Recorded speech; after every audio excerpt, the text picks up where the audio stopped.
Hey guys, today we're going to do something a little different. We're going to upgrade the cooling package in this 2002 Jeep Liberty with the 3.7. We're going to upgrade it from the standard cooling fan to the heavy-duty cooling system. And the way to do that is to replace this one single electric fan with a different electric fan and a viscous drive fan and shroud. Okay guys, here are the parts we're going to use. This is the upgraded fan shroud. You can see it's considerably deeper than the small thin shroud with the standard electric fan. It's much deeper. There's an electric fan that mounts inside there. It's a different style than what originally comes on the truck, and a viscous drive fan. And here's the electric fan that we're going to use.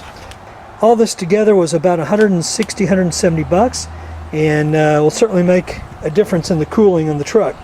Here's a shot of the factory original fan shroud with the electric fan.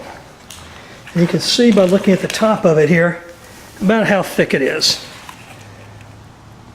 Okay, now here's a factory shroud for the towing package.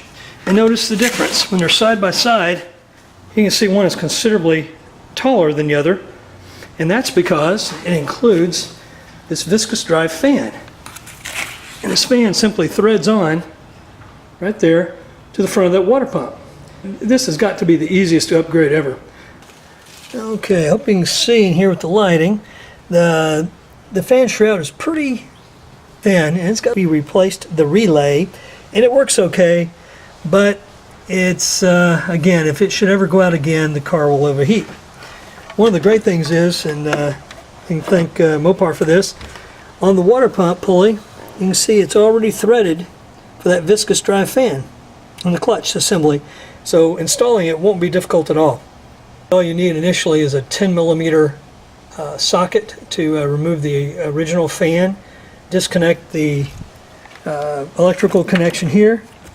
We'll put the other electric fan in to the other shroud, install it. The viscous drive fan takes a 36mm wrench or a big crescent wrench to install. Okay, here's the fan shroud with the fan installed. The first thing you want to do is remove this electrical connection to existing fan.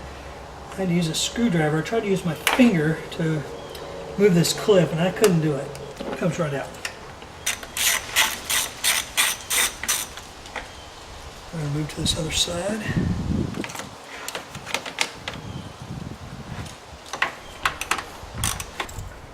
I'm just going to lift this assembly out of here. Piece, that comes right out.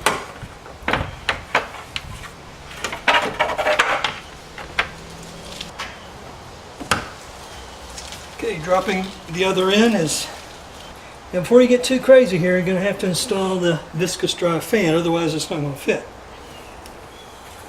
So pull it back a little bit, slide it down in there. Watch your fingers. Yeah. It took a little finagling to get it in there, but we did get it.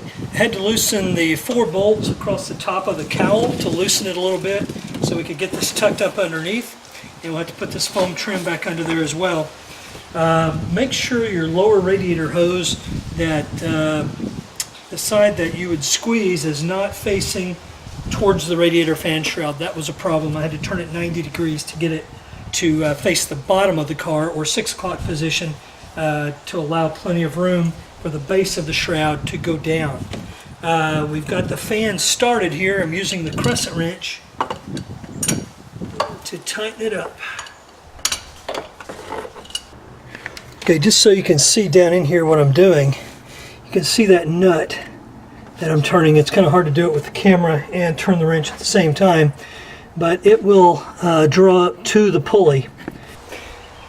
Okay, we've got everything tightened up. The 10mm screws on the core support are secured. The foam is placed back underneath the shroud here and the core support. The only thing left is the electrical connection, and although the wiring was originally attached to the framework of the fan, that's way too close to that viscous drive fan. So you want to detach it from there, pull it through the hole that's already made in the shroud, and there's a point where it mounts right here. Okay. That looks good. Look inside, make sure it's all clear. Fan's not going to make any contact with it. Looks good. both fans are installed now instead of the one single fan. It'll run a lot cooler now, and regardless of the temperature outside or if the electric fan were to go out, it's going to stay cool. So I hope this helped you out in some way. The parts are available, and it's an easy fix. You can do it easily under an hour. So if you found it helpful, I appreciate a thumbs up. Subscribe. Got more videos coming out on how to do stuff. Thanks again. Bye.